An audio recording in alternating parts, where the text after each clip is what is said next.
в алгоритмите на камерата, това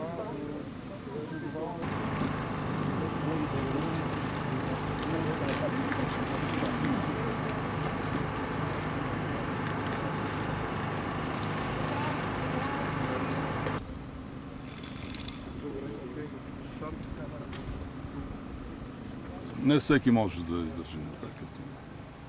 Ужасяваща картина. В детайли трагедията ще се изяснява в хода на разследването.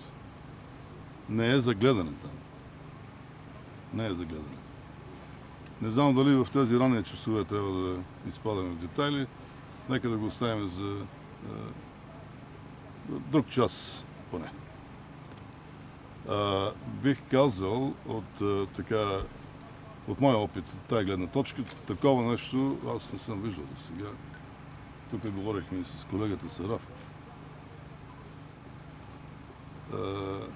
Хората са скупчени, хората са на въглен вътре. И затова не можем, и никой в момента не може да ви каже нито колко са на брой вътре хората, нито кои са, трябва да се идентифицират. Просто